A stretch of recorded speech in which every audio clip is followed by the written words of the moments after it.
Good evening, and no matter when you happen to be listening to this, it is always evening here at Tom's Terror Trove, and welcome to tonight's tale, Lazarus, by Leonid Andreyev. Before we begin, I thought it would be worthwhile to have a wee chat about the story in question, and the hand that held the pen. But if you want to skip my witless ramblings and get right to the fireworks factory, as it were, this episode is divided into chapters. I'll see you at the finish line. Right off the bat, I want to say that this is something a little different for Tom's Terror Trove.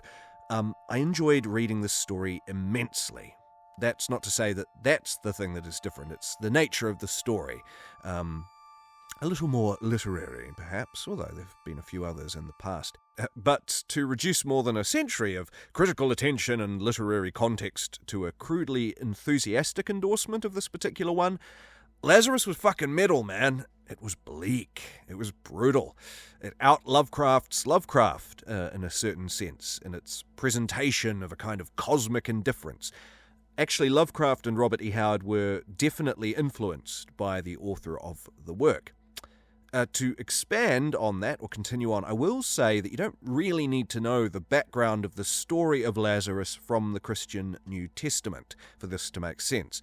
Suffice to say that, in the original interpretation, the resurrection of Lazarus of Bethany is one of the miracles performed by Jesus Christ, and is unequivocally a good thing, TM. So the author of tonight's story, Leonid Nikolaevich Andreyev, was born in 1871 and died in 1919, and the publication of Lazarus in its original Russian dates to 1906. He worked in a variety of creative mediums, but was mainly known as a playwright, novelist, and short story writer. In fact, the movie buffs among you may have heard of He Who Gets Slapped, which was a pretty famous silent film from the 20s starring Lon Chaney, and that was actually an adaptation of Andreyev's 1915 play. I managed to find a pretty interesting article in the English Journal from 1929 that touches upon the treatment of Lazarus in Lazarus, so here it is. Quoting now. Quite different from Browning's human and hopeful continuation of the old narrative is the picture drawn by the Russian storyteller L.N. Andreyev in his Lazarus. Perhaps the hint for Andreyev's plot came from John 11:39. Jesus said, "Take ye away the stone. Martha, the sister of him that was dead, saith unto him, Lord, by this time he stinketh. For he hath been dead 4 days." According to the Russian naturalist, Lazarus found only coldness and darkness in the tomb. Death meant bodily decay and a cruel severance from life and the living. Such is the story of death as told by the physical senses. Holding tight to these material facts, Andreyev imagines the arisen Lazarus, under the handicap of partial decay, forced into an existence for which he is thus maladjusted.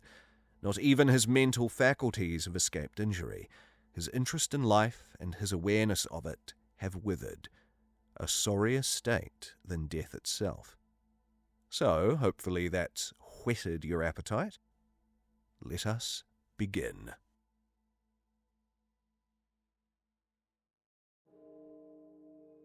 When Lazarus rose from the grave, after 3 days and nights in the mysterious thraldom of death, and returned alive to his home, it was a long time before anyone noticed the evil peculiarities in him that were later to make his very name terrible. His friends and relatives were jubilant that he had come back to life. They surrounded him with tenderness. They were lavish of their eager attentions, spending the greatest care upon his food and drink and the new garments they made for him. They clad him gorgeously in the glowing colours of hope and laughter, and when, arrayed like a bridegroom, he sat at table with them again, ate again, and drank again, they wept fondly and summoned the neighbours to look upon the man miraculously raised from the dead. The neighbours came and were moved with joy. Strangers arrived from distant cities and villages to worship the miracle. They burst into stormy exclamations and buzzed around the house of Mary and Martha like so many bees. That which was new in Lazarus' face and gestures they explained naturally as the traces of his severe illness and the shock he had passed through. It was evident that the disintegration of the body had been halted by a miraculous power, but that the restoration had not been complete, that death had left upon his face and body the effect of an artist's unfinished sketch seen through a thin glass. On his temples, under his eyes, and in the hollow of his cheek lay a thick, earthy blue. His fingers were blue too, and under his nails, which had grown long in the grave, the blue had turned livid. Here and there on his lips and body, the skin, blistered in the grave, had burst open and left reddish, glistening cracks, as if covered with a thin, glassy slime, and he had grown exceedingly stout. His body was horribly bloated and suggested the fetid, damp smell of putrefaction.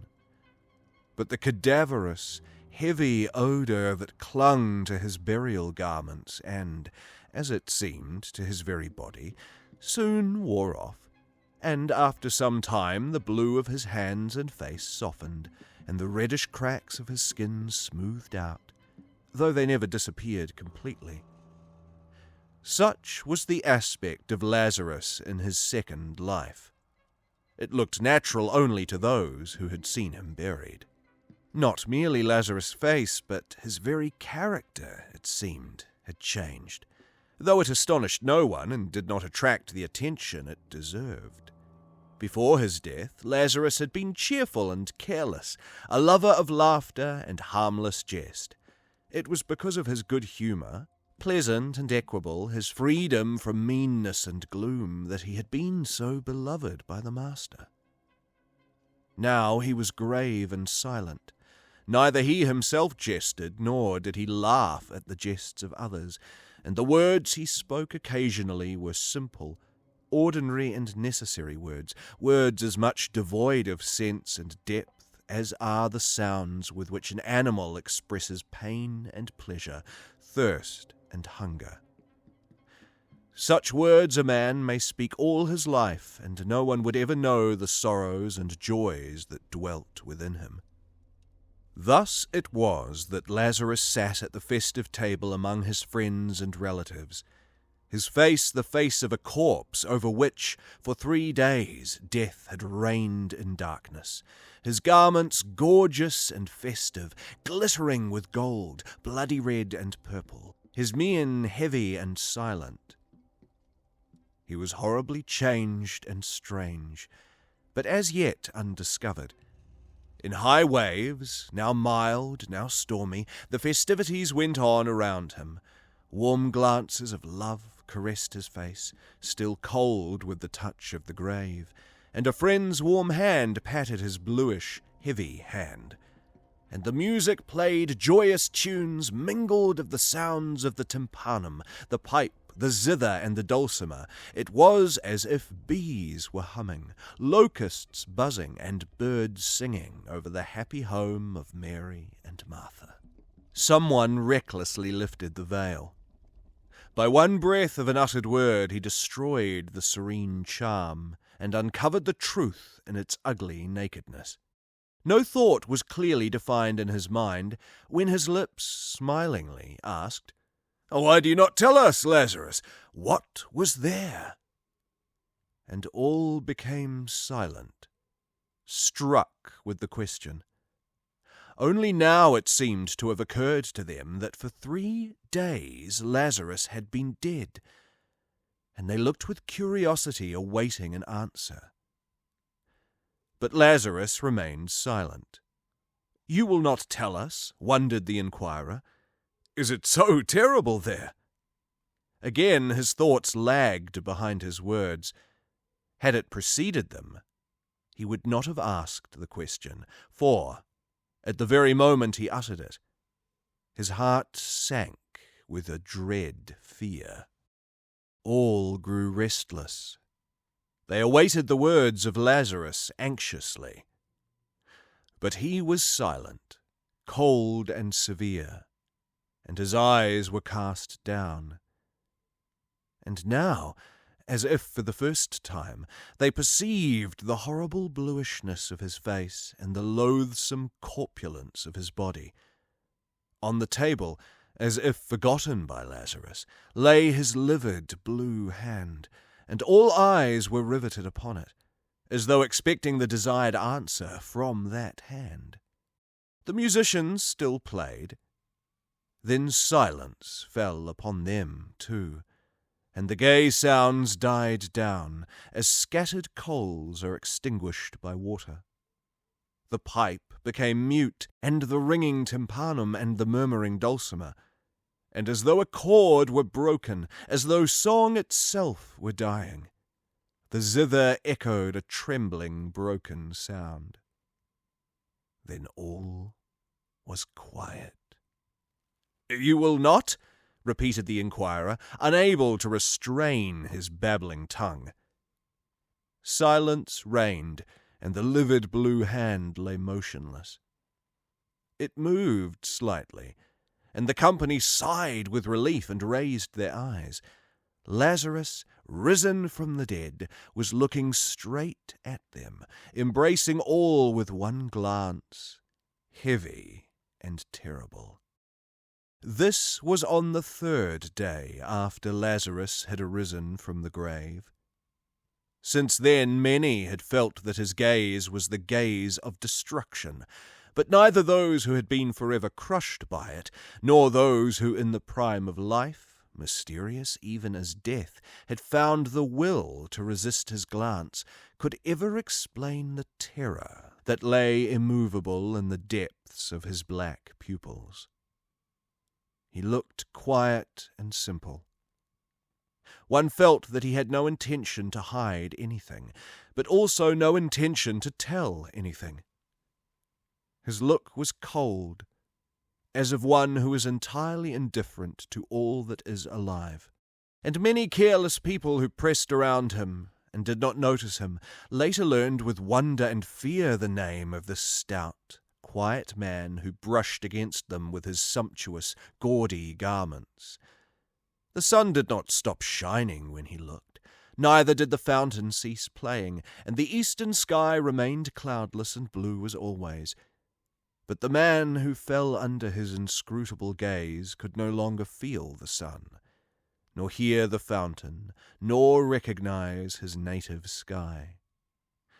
Sometimes he would cry bitterly, sometimes tear his hair in despair and madly call for help, but generally it happened that the men thus stricken by the gaze of Lazarus began to fade away listlessly and quietly, and pass into a slow death lasting many long years.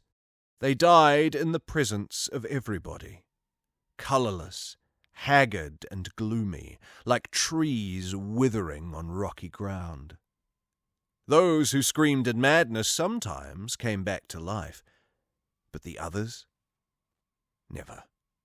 "So you will not tell us, Lazarus, what you saw there?" the inquirer repeated for the third time, but now his voice was dull, and a dead grey weariness looked stupidly from out his eyes. The faces of all present were also covered by the same dead grey weariness like a mist.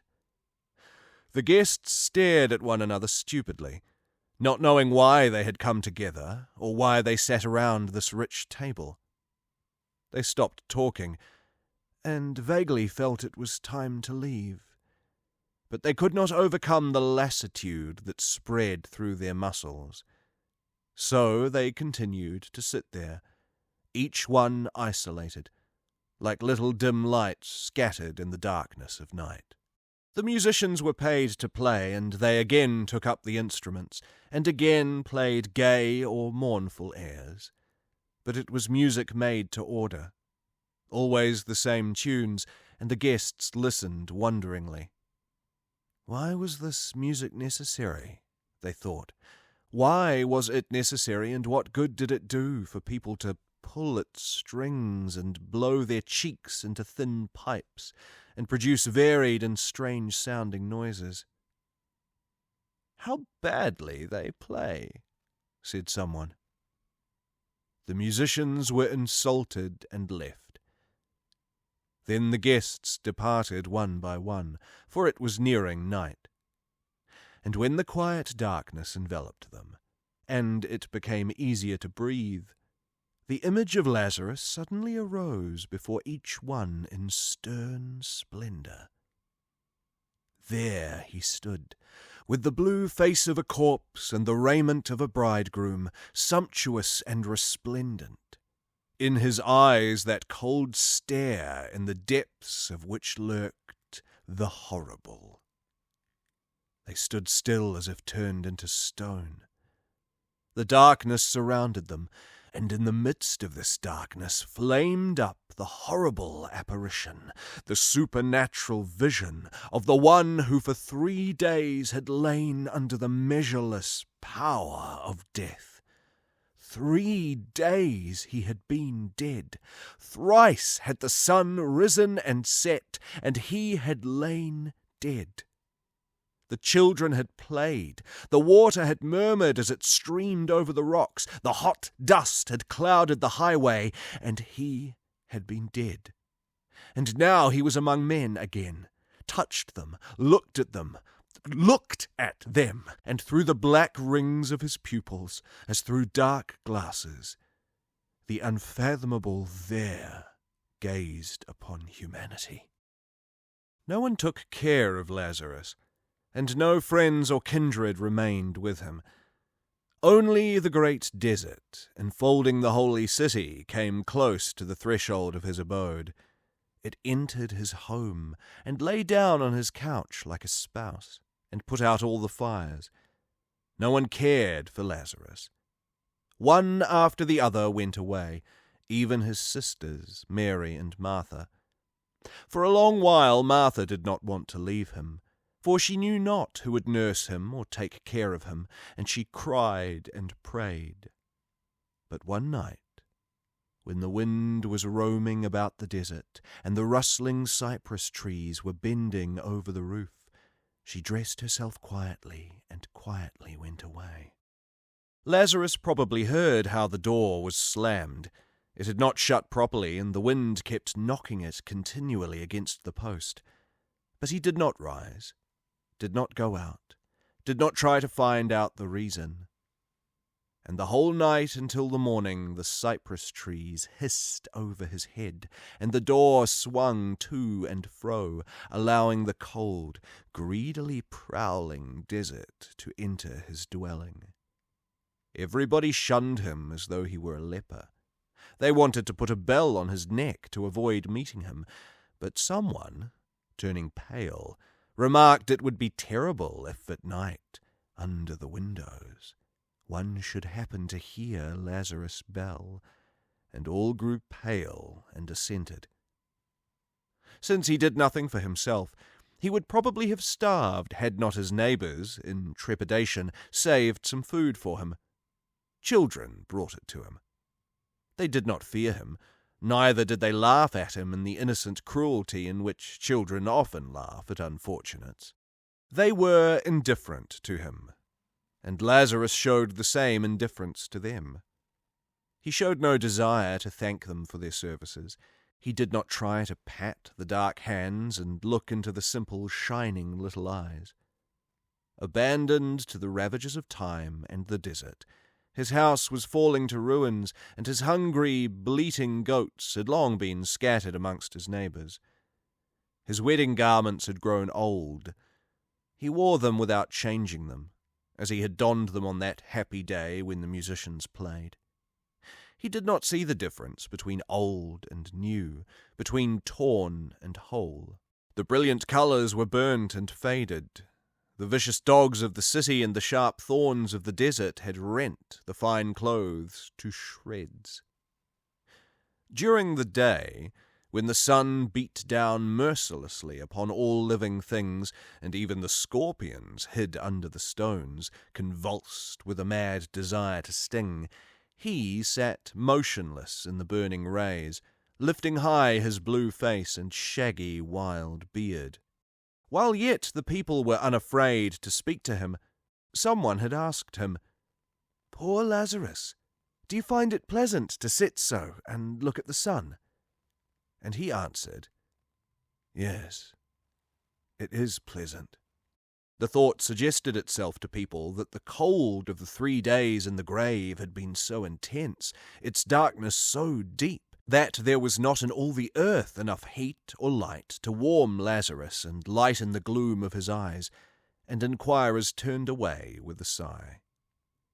And when the setting sun, flat and purple-red, descended to earth, Lazarus went into the desert and walked straight toward it, as though intending to reach it. Always he walked directly toward the sun, and those who tried to follow him and find out what he did at night in the desert had indelibly imprinted upon their mind's vision the black silhouette of a tall, stout man against the red background of an immense disk. The horrors of the night drove them away, and so they never found out what Lazarus did in the desert. But the image of the black form against the red was burned forever into their brains. Like an animal with a cinder in its eye, which furiously rubs its muzzle against its paws, they foolishly rubbed their eyes. But the impression left by Lazarus was ineffaceable, forgotten only in death. There were people living far away who never saw Lazarus and only heard of him. With an audacious curiosity which is stronger than fear and feeds on fear, with a secret sneer in their hearts, some of them came to him one day as he basked in the sun, and entered into conversation with him. At that time his appearance had changed for the better, and was not so frightful. At first the visitors snapped their fingers and thought disapprovingly of the foolish inhabitants of the holy city. But when the short talk came to an end and they went home, their expression was such that the inhabitants of the holy city at once knew their errand and said, "Here goes some more madmen at whom Lazarus has looked." The speakers raised their hands in silent pity. Other visitors came, among them brave warriors in clinking armour who knew no fear, and happy youths who made merry with laughter and song. Busy merchants, jingling their coins, ran in for a while, and proud attendants at the temple placed their staffs at Lazarus' door. But no one returned the same as he came. A frightful shadow fell upon their souls, and gave a new appearance to the old familiar world. Those who felt any desire to speak after they had been stricken by the gaze of Lazarus described the change that had come over them somewhat like this. All objects seen by the eye and palpable to the hand became empty, light and transparent, as though they were light shadows in the darkness. And this darkness enveloped the whole universe. It was dispelled neither by the sun, nor by the moon, nor by the stars, but embraced the earth like a mother, and clothed it in a boundless black veil. Into all bodies it penetrated, even into iron and stone, and the particles of the body lost their unity and became lonely. Even to the heart of the particles it penetrated, and the particles of the particles became lonely. The vast emptiness which surrounds the universe was not filled with things seen, with sun or moon or stars. It stretched boundless, penetrating everywhere, disuniting everything, body from body, particle from particle. In emptiness the trees spread their roots, themselves empty. In emptiness rose phantom temples, palaces and houses, all empty, and in the emptiness moved restless man, himself empty and light, like a shadow. There was no more a sense of time. The beginning of all things and their end merged into one. In the very moment when a building was being erected and one could hear the builders striking with their hammers, one seemed already to see its ruins. And then emptiness where the ruins were. A man was just born, and funeral candles were already lighted at his head, and then were extinguished. And soon there was emptiness where before had been the man and the candles, and surrounded by darkness and empty waste, man trembled hopelessly before the dread of the infinite. So spoke those who had a desire to speak, but much more could probably have been told by those who did not want to talk, and who died in silence. At that time there lived in Rome a celebrated sculptor by the name of Aurelius. Out of clay, marble, and bronze he created forms of gods and men of such beauty that this beauty was proclaimed immortal. But he himself was not satisfied, and said there was a supreme beauty that he had never succeeded in expressing in marble or bronze. "I have not yet gathered the radiance of the moon," he said. "I have not yet caught the glare of the sun. There is no soul in my marble. There is no life in my beautiful bronze." And when by moonlight he would slowly wander along the roads, crossing the black shadows of the cypress trees, his white tunic flashing in the moonlight, those he met used to laugh good-naturedly and say, "Is it moonlight that you are gathering, Aurelius? Why did you not bring some baskets along?" And he, too, would laugh and point to his eyes and say, "Here are the baskets in which I gather the light of the moon and the radiance of the sun." And that was the truth. In his eyes shone moon and sun, but he could not transmit the radiance to marble. Therein lay the greatest tragedy of his life. He was a descendant of an ancient race of patricians, had a good wife and children, and except in this one respect, lacked nothing. When the dark rumor about Lazarus reached him, he consulted his wife and friends and decided to make the long voyage to Judea, in order that he might look upon the man miraculously raised from the dead. He felt lonely in those days and hoped on the way to renew his jaded energies. What they told him about Lazarus did not frighten him. He had meditated much upon death. He did not like it, nor did he like those who tried to harmonize it with life. On this side, beautiful life. On the other, mysterious death, he reasoned, and no better lot could befall a man than to live, to enjoy life and the beauty of living. And he already had conceived a desire to convince Lazarus of the truth of this view and to return his soul to life even as his body had been returned. This task did not appear impossible, for the reports about Lazarus, fearsome and strange as they were, did not tell the whole truth about him, but only carried a vague warning against something awful. Lazarus was getting up from a stone to follow in the path of the setting sun on the evening when the rich Roman, accompanied by an armed slave, approached him and, in a ringing voice, called to him, "Lazarus!" Lazarus saw a proud and beautiful face, made radiant by fame, and white garments and precious jewels shining in the sunlight. The ruddy rays of the sun lent to the head and face a likeness to dimly shining bronze. That was what Lazarus saw. He sank back to his seat obediently, and wearily lowered his eyes.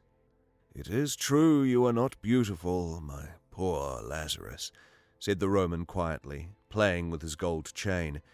"You are even frightful, my poor friend, and death was not lazy the day when you so carelessly fell into its arms. But you are as fat as a barrel, and fat people are not bad, as the great Caesar said. I do not understand why people are so afraid of you. You will permit me to stay with you overnight? It is already late, and I have no abode." Nobody had ever asked Lazarus to be allowed to pass the night with him. "I have no bed," said he. "I am somewhat of a warrior, and can sleep sitting," replied the Roman. "We shall make a light." "I have no light." "Then we will converse in the darkness like two friends. I suppose you have some wine?" "I have no wine." The Roman laughed. "Now I understand why you are so gloomy, and why you do not like your second life. No wine? Well, we shall do without. You know there are words that go to one's head even as Falernian wine." With a motion of his head he dismissed the slave, and they were alone. And again the sculptor spoke, but it seemed as though the sinking sun had penetrated into his words. They faded, pale and empty, as if trembling on weak feet, as if slipping and falling, drunk with the wine of anguish and despair. And black chasms appeared between the two men, like remote hints of vast emptiness and vast darkness. "Now I am your guest, and you will not ill-treat me, Lazarus," said the Roman. "Hospitality is binding, even upon those who have been 3 days dead. 3 days, I am told, you were in the grave. It must have been cold there, and it is from there that you have brought this bad habit of doing without light and wine. I like a light. It gets dark so quickly here. Your eyebrows and forehead have an interesting line, even as the ruins of castles covered with the ashes of an earthquake. But why in such strange, ugly clothes? I have seen the bridegrooms of your country. They wear clothes like that. Such ridiculous clothes, such awful garments. Are you a bridegroom?" Already the sun had disappeared.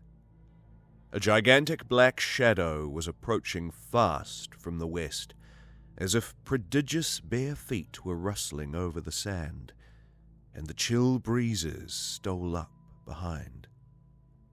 "In the darkness you seem even bigger, Lazarus, as though you had grown stouter in these few minutes. Do you feed on darkness, perchance? And I would like a light. Just a small light. Just a small light. And I am cold.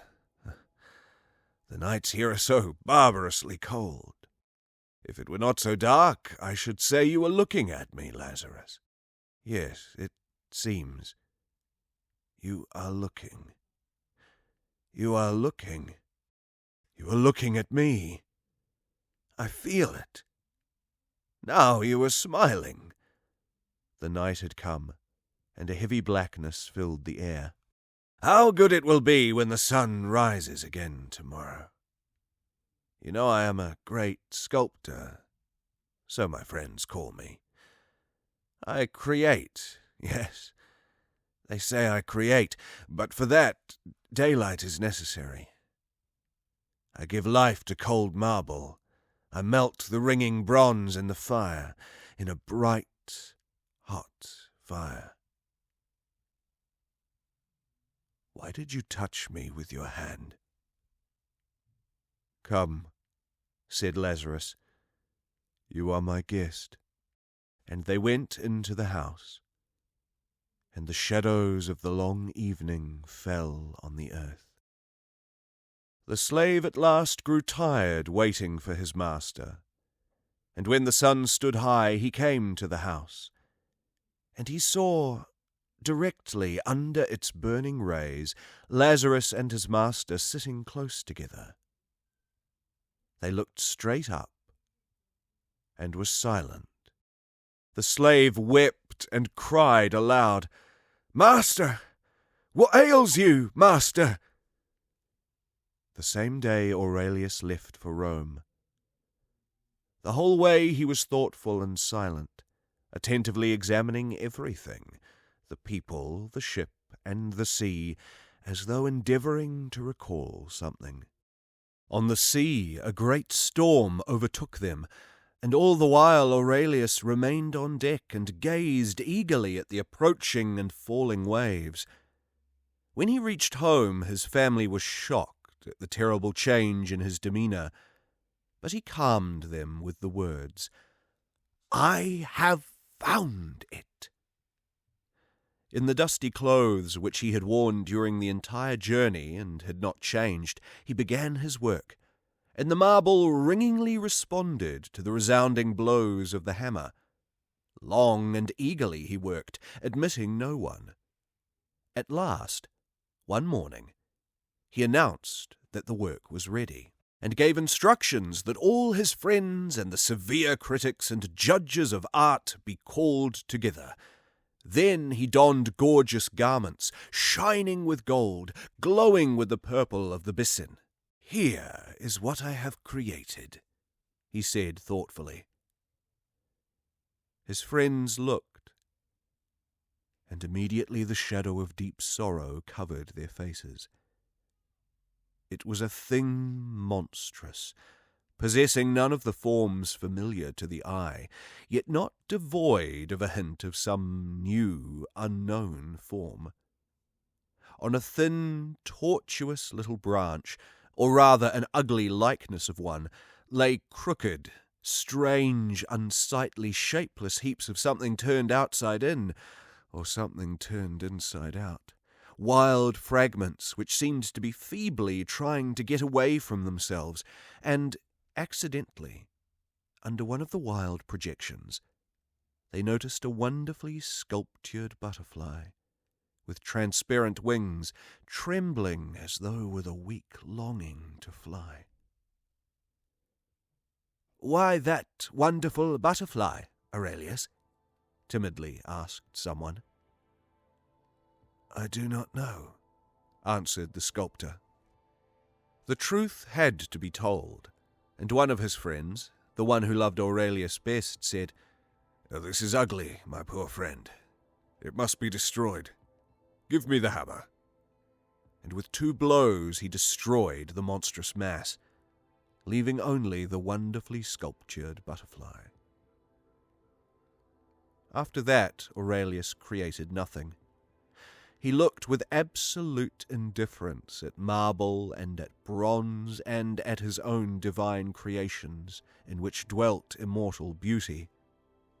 In the hope of breathing into him once again the old flame of inspiration, with the idea of awakening his dead soul, his friends led him to see the beautiful creations of others, but he remained indifferent, and no smile warmed his closed lips. And only after they spoke to him much and long of beauty, he would reply wearily, "But all this is a lie." And in the daytime, when the sun was shining, he would go into his rich and beautifully laid-out garden, and finding a place where there was no shadow, would expose his bare head and his dull eyes to the glitter and burning heat of the sun. Red and white butterflies fluttered around. Down into the marble cistern ran splashing water from the crooked mouth of a blissfully drunken satyr, but he sat motionless, like a pale shadow of that other one who, in a far land, at the very gates of the stony desert, also sat motionless under the fiery sun.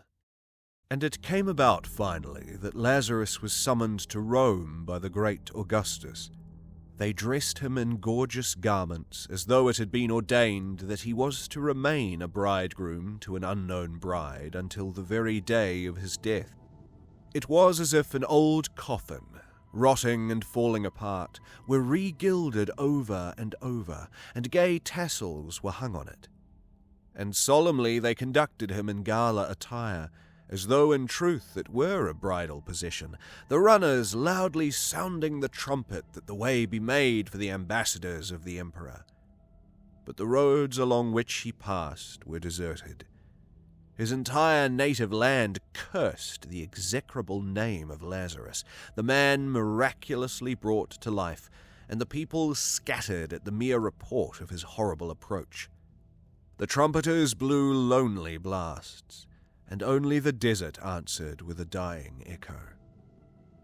Then they carried him across the sea on the saddest and most gorgeous ship that was ever mirrored in the azure waves of the Mediterranean. There were many people aboard, but the ship was silent and still as a coffin, and the water seemed to moan as it parted before the short, curved prow. Lazarus sat lonely, baring his head to the sun and listening in silence to the splashing of the waters. Further away, the seamen and the ambassadors gathered like a crowd of distressed shadows.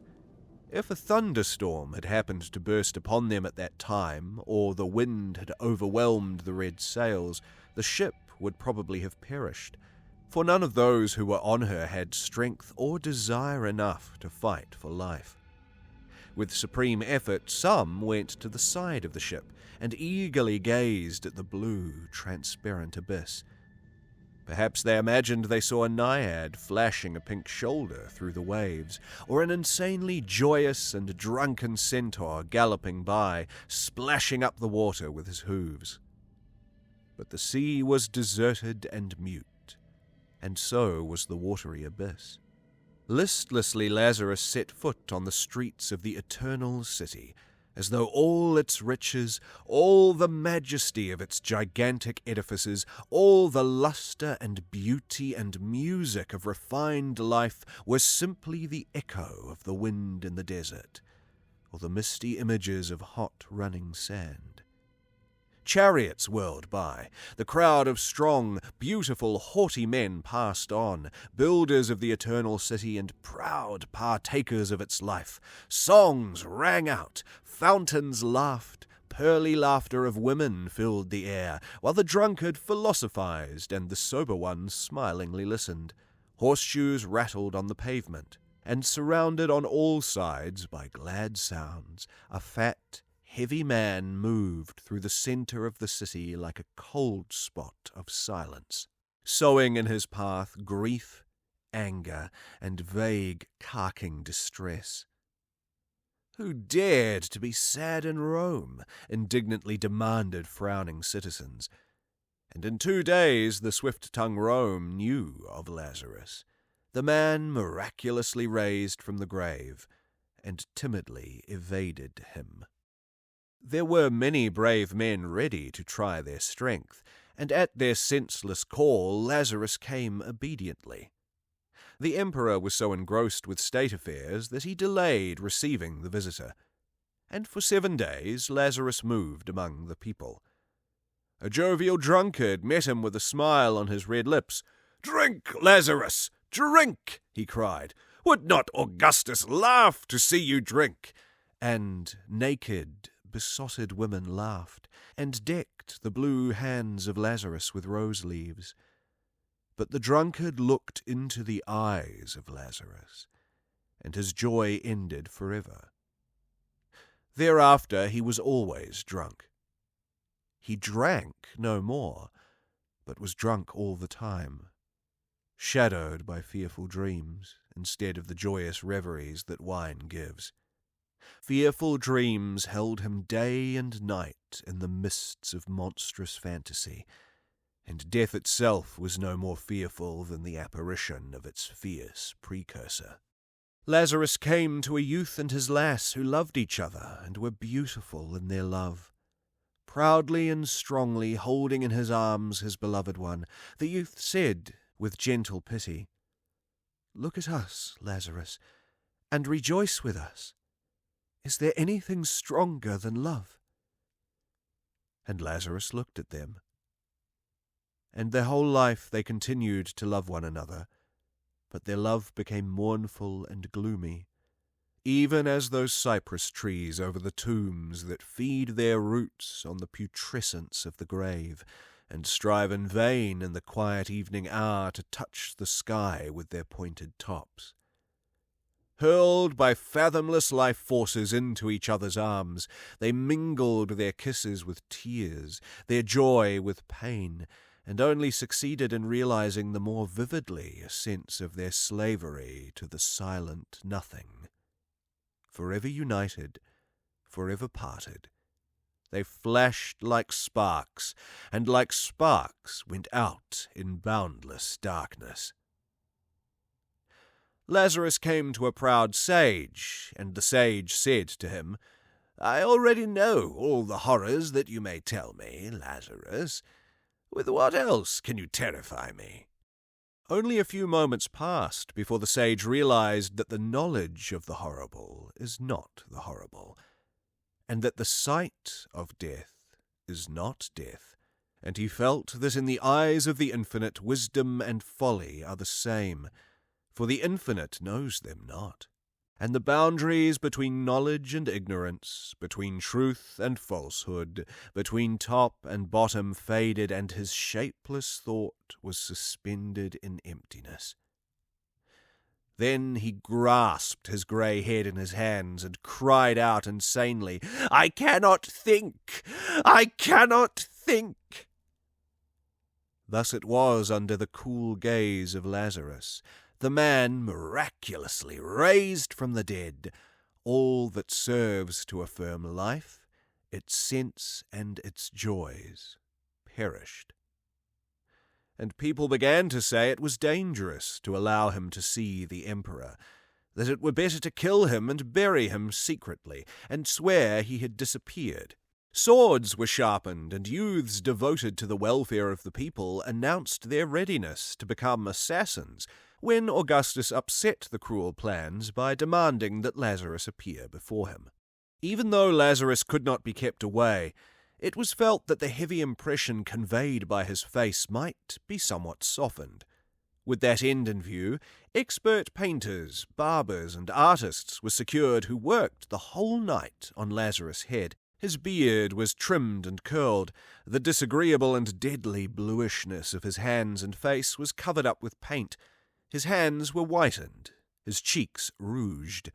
The disgusting wrinkles of suffering that ridged his old face were patched and painted, and on the smooth surface wrinkles of good nature and laughter, and of pleasant, good-humoured cheeriness were laid on artistically with fine brushes.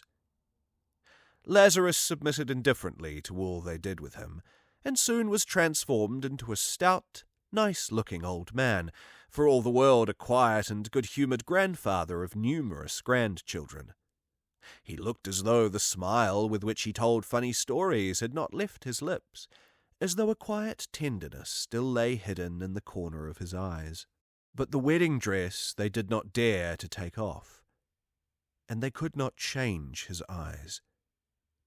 The dark, terrible eyes, from out of which stared the incomprehensible there. Lazarus was untouched by the magnificence of the imperial apartments. He remained stolidly indifferent, as though he saw no contrast between his ruined house at the edge of the desert and the solid, beautiful palace of stone. Under his feet the hard marble of the floor took on the semblance of the moving sands of the desert, and to his eyes the throngs of gaily dressed, haughty men were as unreal as the emptiness of the air. They looked not into his face as he passed by, fearing to come under the awful bane of his eyes, but when the sound of his heavy steps announced that he had passed, heads were lifted, and eyes examined with timid curiosity the figure of the corpulent, tall, slightly stooping old man as he slowly passed into the heart of the imperial palace. If death itself had appeared, men would not have feared it so much, for hitherto death had been known to the dead only, and life to the living only, and between those two there had been no bridge. But this strange being knew death, and that knowledge of his was felt to be mysterious and cursed. "He will kill our great divine Augustus," men cried with horror, and they hurled curses after him. Slowly and stolidly he passed them by, penetrating ever deeper into the palace. Caesar knew already who Lazarus was, and was prepared to meet him. He was a courageous man, He felt his power was invincible, and in the fateful encounter with the man wonderfully raised from the dead, he refused to lean on other men's weak help. Man to man, face to face, he met Lazarus. "Do not fix your gaze on me, Lazarus," he commanded. "I have heard that your head is like the stone of Medusa, and turns into stone all upon whom you look. But I should like to have a close look at you, and to talk to you before I turn into stone," he added in a spirit of playfulness that concealed his real misgivings. Approaching him, he examined closely Lazarus' face and his strange, festive clothes. Though his eyes were sharp and keen, he was deceived by the skilful counterfeit. "Well, your appearance is not terrible, venerable sir, but all the worse for men, when the terrible takes on such a venerable and pleasant appearance. Now, let us talk." Augustus sat down, and as much by glance as by words began the discussion. "Why did you not salute me when you entered?" Lazarus answered indifferently, "I did not know it was necessary." "You are a Christian?" "No." Augustus nodded approvingly. "That is good. I do not like the Christians. They shake the tree of life, forbidding it to bear fruit, and they scatter to the wind its fragrant blossoms. But who are you?" With some effort, Lazarus answered, "I was dead." "I heard about that. But who are you now?" Lazarus' answer came slowly. Finally, he said again, listlessly and indistinctly, "I was dead." "Listen to me, stranger," said the Emperor sharply, giving expression to what had been in his mind before. "My empire is an empire of the living. My people are a people of the living and not of the dead. You are superfluous here. I do not know who you are. I do not know what you have seen there, but if you lie, I hate your lies, and if you tell the truth, I hate your truth. In my heart I feel the pulse of life. In my hands I feel power, and my proud thoughts, like eagles, fly through space. Behind my back, under the protection of my authority, under the shadow of the laws I have created, men live and labor and rejoice. Do you hear the war cry that men hurl into the face of the future, challenging it to strife?" Augustus extended his arms reverently and solemnly cried out, "Blessed art thou, great divine life!" But Lazarus was silent, and the Emperor continued more severely, "You are not wanted here, pitiful remnant, half devoured of death. You fill men with distress and aversion to life. Like a caterpillar on the fields, you are gnawing away at the full seed of joy, exuding the slime of despair and sorrow. Your truth is like a rusted sword in the hands of a night assassin, and I shall condemn you to death as an assassin. But first I want to look into your eyes. Mayhap only cowards fear them, and brave men are spurred on to struggle and victory. Then will you merit not death, but a reward. Look at me, Lazarus." At first it seemed to divine Augustus as if a friend were looking at him. So soft, so alluring, so gently fascinating was the gaze of Lazarus. It promised not horror, but quiet rest, and the infinite dwelt there as a fond mistress, a compassionate sister, a mother. And ever stronger grew its gentle embrace until he felt, as it were, the breath of a mouth hungry for kisses. Then it seemed as if iron bones protruded in a ravenous grip, and closed upon him in an iron band, and cold nails touched his heart, and slowly sank into it.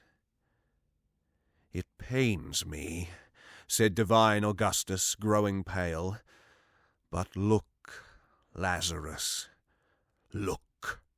Ponderous gates, shutting off eternity, appeared to be slowly swinging open, and through the growing aperture poured in, coldly and calmly, the awful horror of the infinite. Boundless emptiness and boundless gloom entered like two shadows, extinguishing the sun, removing the ground from under the feet, and the cover from over the head. And the pain in his icy heart ceased. "Look at me! Look at me, Lazarus!" commanded Augustus, staggering.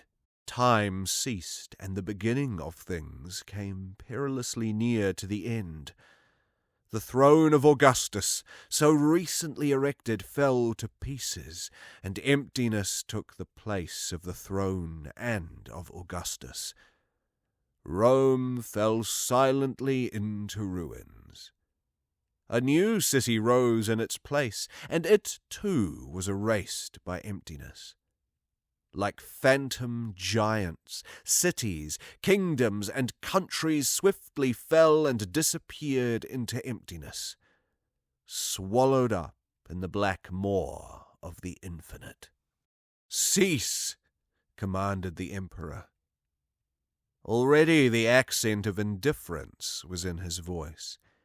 His arms hung powerless, and his eagle eyes flashed and were dimmed again, struggling against overwhelming darkness. "You have killed me, Lazarus," he said drowsily. These words of despair saved him. He thought of the people whose shield he was destined to be, and a sharp, redeeming pang pierced his dull heart. He thought of them doomed to perish, and he was filled with anguish. First they seemed bright shadows in the gloom of the infinite. How terrible! Then they appeared as fragile vessels with life-agitated blood, and hearts that knew both sorrow and great joy. And he thought of them with tenderness. And so, thinking and feeling, inclining the scales now to the side of life, now to the side of death, he slowly returned to life, to find in its suffering and joy a refuge from the gloom, emptiness, and fear of the infinite. "No, you did not kill me, Lazarus," said he firmly, "but I will kill you. Go!" Evening came, and divine Augustus partook of food and drink with great joy, but there were moments when his raised arm would remain suspended in the air, and the light of his shining, eager eyes was dimmed. It seemed as if an icy wave of horror washed against his feet. He was vanquished, but not killed, and coldly awaited his doom like a black shadow. His nights were haunted by horror, but the bright days still brought him the joys as well as the sorrows of life. Next day, by order of the emperor, they burned out Lazarus' eyes with hot irons and sent him home. Even Augustus dared not kill him. Lazarus returned to the desert, and the desert received him with the breath of the hissing wind and the ardour of the glowing sun. Again he sat on the stone with matted beard uplifted, and two black holes, where the eyes had once been, looked dull and horrible at the sky. In the distance the holy city surged and roared restlessly, but near him all was deserted and still. No one approached the place where Lazarus, miraculously raised from the dead, passed his last days, for his neighbours had long since abandoned their homes. His cursed knowledge, driven by the hot irons from his eyes deep into the brain, lay there in ambush, as if from ambush it might spring out upon men with 1,000 unseen eyes. No one dared to look at Lazarus. And in the evening, when the sun, swollen crimson and growing larger, bent its way toward the west, blind Lazarus slowly groped after it. He stumbled against stones and fell. Corpulent and feeble, he rose heavily and walked on, and against the red curtain of sunset his dark form and outstretched arms gave him the semblance of a cross. It happened once that he went and never returned. Thus ended the second life of Lazarus, who for 3 days had been in the mysterious thraldom of death, and then was miraculously raised from the dead. That image of the vast, pitiless heat of the engorged sun takes on almost apocalyptic overtones in the story.